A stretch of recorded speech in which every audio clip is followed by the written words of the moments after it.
Então, pessoal, um dos vídeos aí muito vistos na rede social foi desse rapaz aqui que estava em um treinamento, possivelmente de bombeiro civil, não sei se é do estado do Rio de Janeiro ou de São Paulo, e ele acaba sofrendo uma queda. Ele desceu aqui num cabo de aço, né, com essa suposta linha de vida aqui na cintura, né, que não protegia em nada aquilo ali.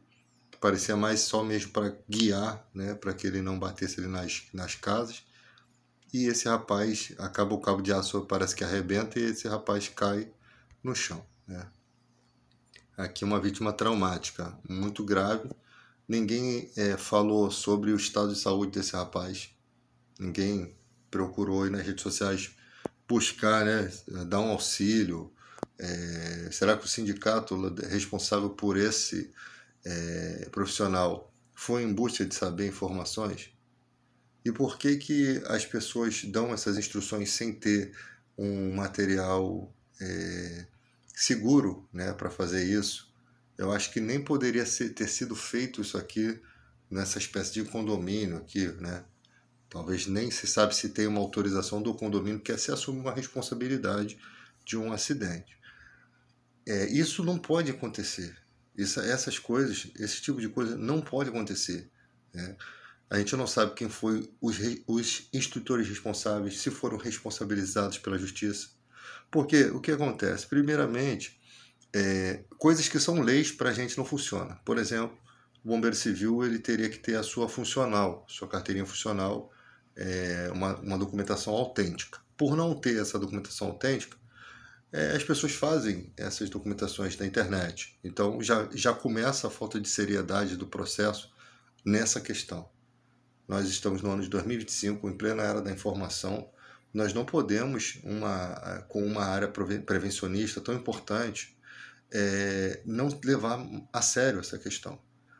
E isso só vamos conseguir com a integração, né, de todos os bombeiros civis, com a integração da política, né, porque sem leis as coisas não funcionam, e a gente lutar por esse profissionalismo, né? As pessoas falam assim, o bombeiro militar não gosta de trabalhar com bombeiro civil, então isso não tem nada a ver.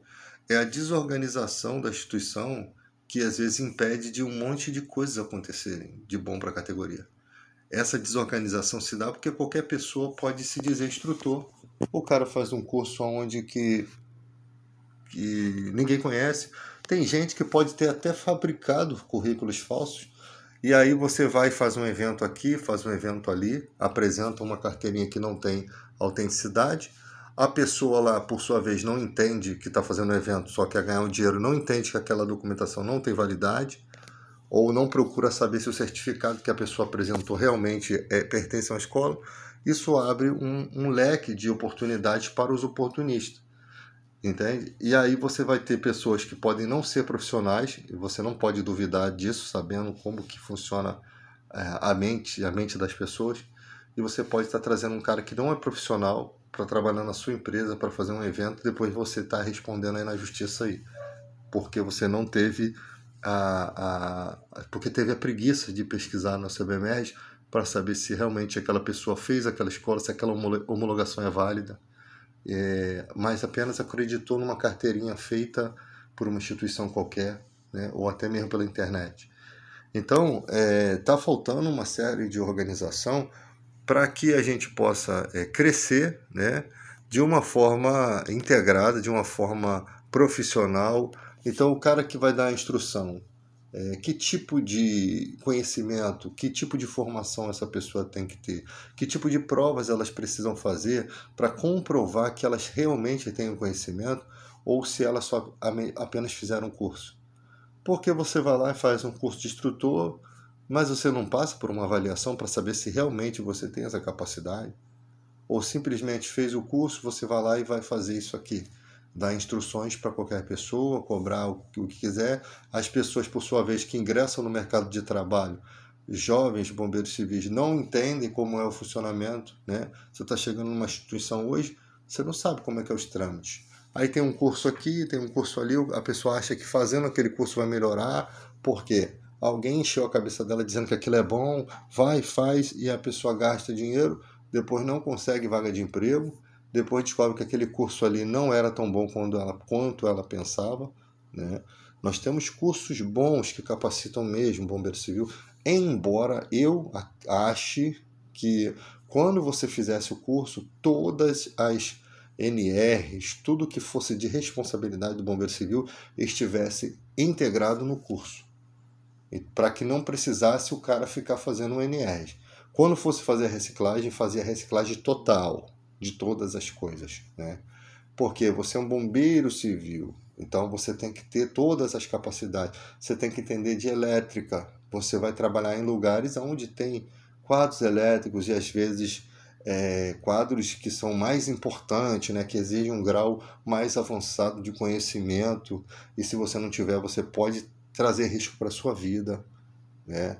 Então tem uma série de coisas, passos confinados, trabalhos em altura que você vai precisar fazer uma avaliação se aquele trabalho está sendo efetuado. No Rio de Janeiro é muito comum e a gente vai ter inúmeros acidentes. Primeiro, escadas de alumínio, isso tinha que ser proibido. Primeira coisa, a escada tinha que ser de fibra, para que se qualquer erro que você cometesse não ia ocasionar nenhuma morte por questões elétricas. Por quê? Porque você tem uma escada que está preparada para aquilo. E comete-se erros em obras, em distração, às vezes você está sobrecarregado, você comete erros. Então, primeiro passo, as diretrizes das normas técnicas precisam ser modificadas para melhorar, porque a gente está vendo inúmeros acidentes. E você toma uma descarga elétrica, você não tem chance, às vezes, de sobreviver. Entende? E ainda coloca em risco pessoas que estão próximas a você. Então, são erros fatais. Toda a questão de proteção de um material precisa ser feito pensando nisso, na prevenção de vidas. Então, primeiro passo, acaba com essas escadas de alumínio, só escada de fibra. Os degraus dessas escadas são de alumínio. Vai fabricar outra coisa, não fabrique escadas que possam trazer, ou use um material isolante. A escada de alumínio e precisa avançar cientificamente para mexer em alguma coisa que possa alterar a estrutura, na hora que fizer, transforma aquele material em material isolante. Temos ciência para isso aí, vamos buscar, né? Vamos buscar. Você tem outros materiais que podem ser feitos, fibra de carbono, série de coisas que são materiais que podem ser isolantes. Mas nunca um material que uma escada de alumínio, você pode morrer eletrocutado no baixo. As pessoas morrem eletrocutadas em máquinas de lavar. Você imagina, você está na escada de alumínio e no baixo você pode tomar um choque que pode te causar uma parada cardiorrespiratória. Pode inverter aí os batimentos do teu coração, você pode ter um problema cardíaco ali na hora, de causar uma série de complicações, como você pode tomar uma descarga ali, ficar grudado por estar molhado ou por você estar descalço, e você pode sofrer uma parada cardiorrespiratória que, se você não for socorrido a tempo, e tem pouco tempo para fazer as reanimações torácicas, você morre. Eu sempre falo sobre pessoas que gostam de brincar com esse negócio de playback.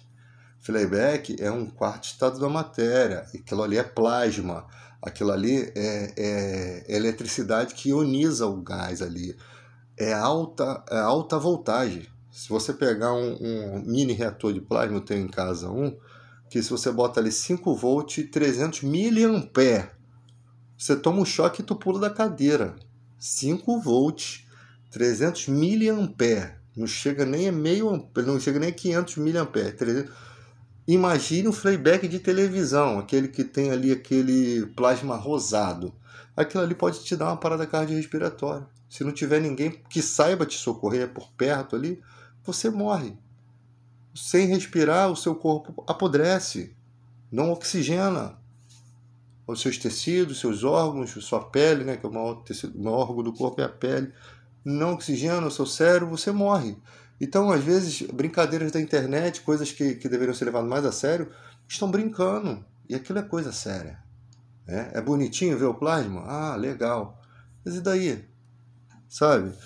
Não tem segurança naquilo. Então, tudo a gente vai dando alertas, né? Mostrando para a sociedade, cara, não brinque com isso, não deixe seus filhos ver isso. Não... E nós temos essa situação aqui, voltando para o assunto do Rio de Janeiro, que nós precisamos aqui de ter uma integração melhor com a questão bombeiro civil, né? Porque eu sempre falo que desse ano para frente as coisas estão se alterando para melhor. Parece que nós chegamos em um ponto de partida, né? Parece que a categoria, a partir de hoje, teve um start e as coisas vão se modificar. Nós temos o projeto aí do vereador Vitor Hugo, que é do bombeiro civil comunitário, né? Talvez, como eu acho que funcionará? Funcionará com a integração das associações dos moradores. O morador da comunidade vai poder fazer o curso de bombeiro civil. Os que já são bombeiro civil poderão talvez fazer uma prova e ser integrado ali.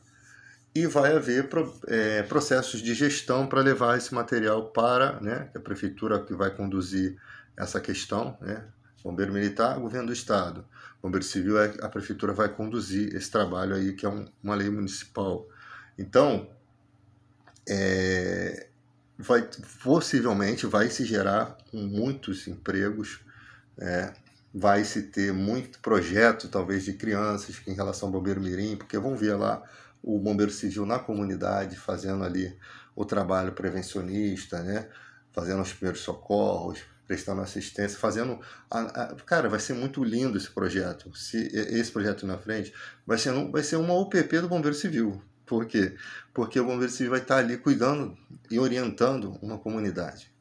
Então você pode panfletar, dar instruções, chegar na associação de moradores, trazer benefícios, né, para a sociedade em todo, né?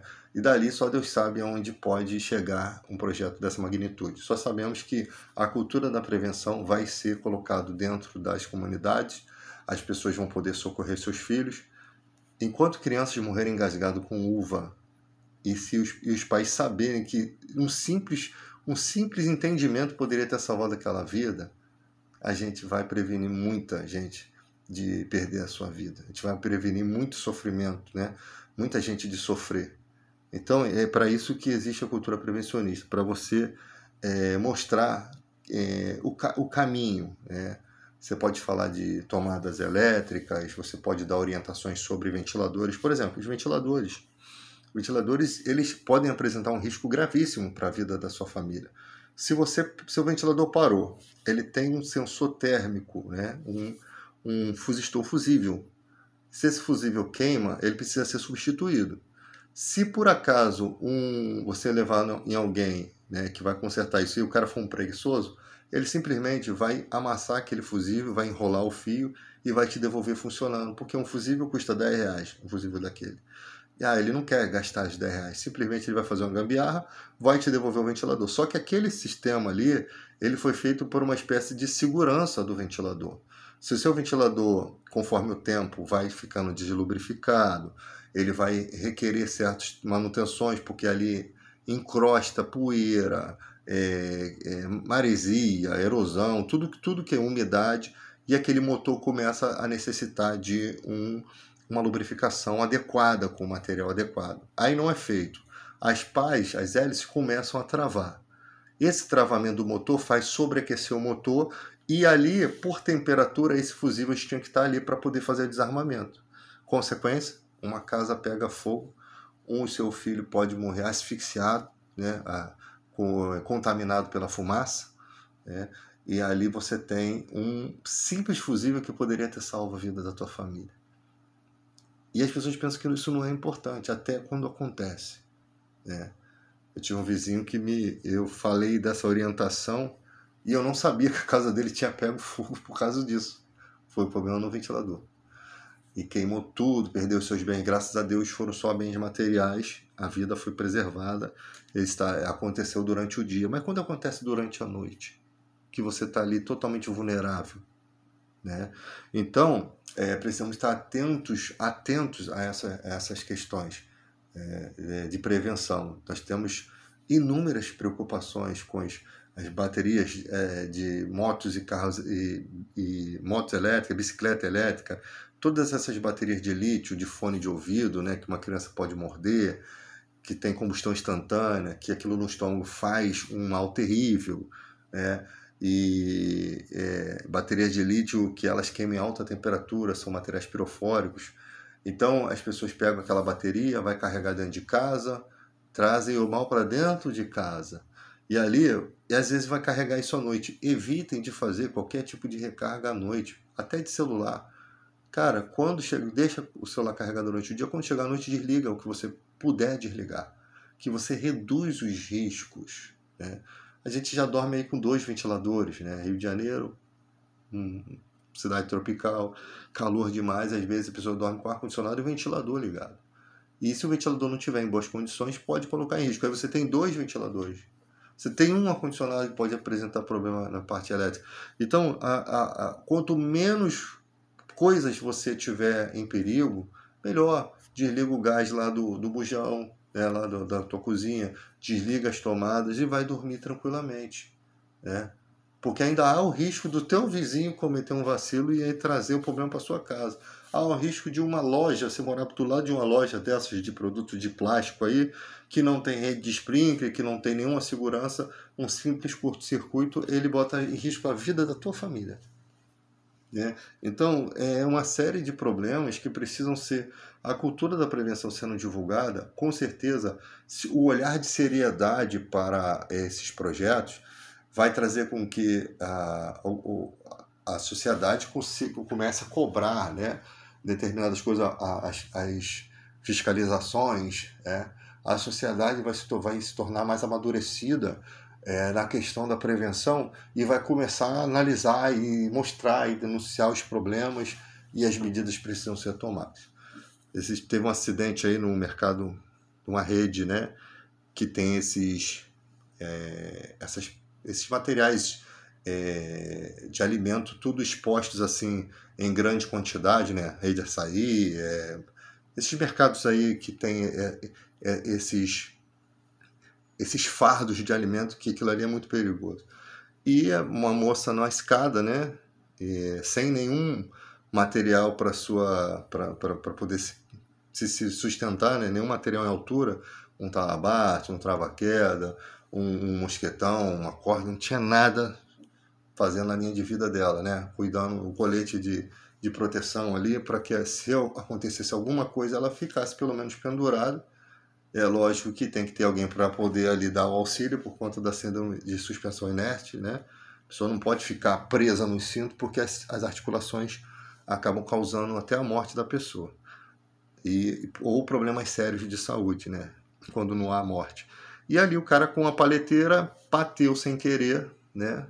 Uma área que deveria estar isolada, onde deveria ter um bombeiro civil ali, onde deveria ter acompanhamento, ou a pessoa ter a ancoragem certinha, porque estava fazendo um serviço acima de 2 metros de altura, é um serviço em altura, que tem que ser evitado. Serviço em altura tem que ser evitado. Se não for possível, tem que ter as condições para a pessoa trabalhar. E a paleteira bateu, a moça caiu de cara no chão. E ninguém procura saber quem é a moça. A mesma situação desse rapaz aqui. O que trauma ela sofreu, se ela está trabalhando, se ela já voltou à saúde, se ela voltou à vida normal. Ou seja, as pessoas são descartadas, cara. Não se fala mais. Deu mole, se machucou e parece que a pessoa é como um jogo de videogame. Não aconteceu nada, foi só mais um fato. Não pode ser só mais um fato. Nós temos que procurar buscar essa pessoa. O que aconteceu com você? Você está bem? Me conta como é que foi a história, o que você sentiu na hora, como é que foi o tratamento, a empresa te ajudou? Isso é um papel que o sindicato tem que fazer, as associações precisam fazer, se forem da sua alçada, né? Precisa cobrar, a sociedade precisa cobrar esse tipo de coisa para que não se repita, porque sempre se repete os mesmos acidentes por conta de que não há uma neutralidade do processo, do problema.